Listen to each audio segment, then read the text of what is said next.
Hey guys, my name is Eric, and I'm just gonna give you a quick talk on how to change a starter on a 2009 Acura TSX. It's really easy. It's not that hard.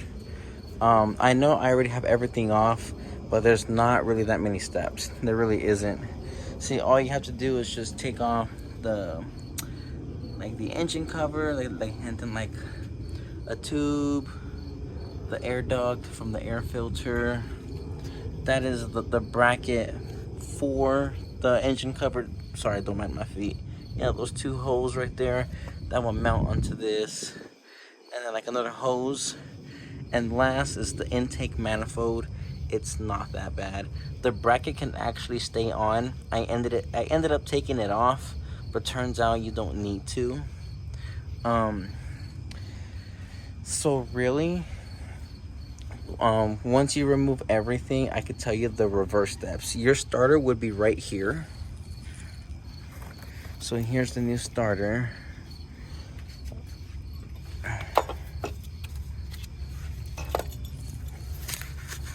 Sorry for all the moving.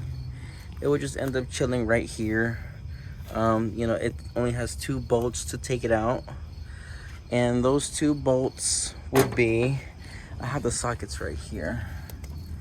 One will be a 14 millimeter. It will be this long guy right here, that long one. And this one would be, I believe, a 17. Let's see here.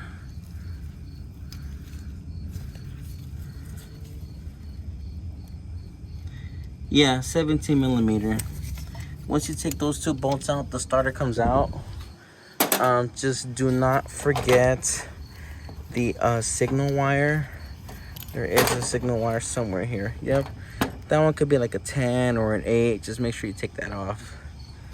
Anyways, though, putting it back together, you will, slide the starter in, put in these 2 bolts, your signal wire, and then after that, there's 1, 2, 3, 4, 5. There's 5 bolts. 6. 1, 2, 3, 4, 5, 6. 6 bolts for the intake manifold.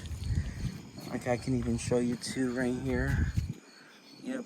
1, 2, 3, 4, 5. And that's the 6th one. That one got me. It was a little tricky because I was trying to, take it off and it just wouldn't come off. You put that on, and there is a bottom bolt down here. That's for the intake manifold bracket. This could be either it's a 12 millimeter. I will use a shallow socket for that one. And then after that, yeah, see, that's the bottom bolt for the bracket right here. And then you just put everything back on reverse order. I have this piece of hose. Everything only fits one way, so you will figure out how it'll all come back together.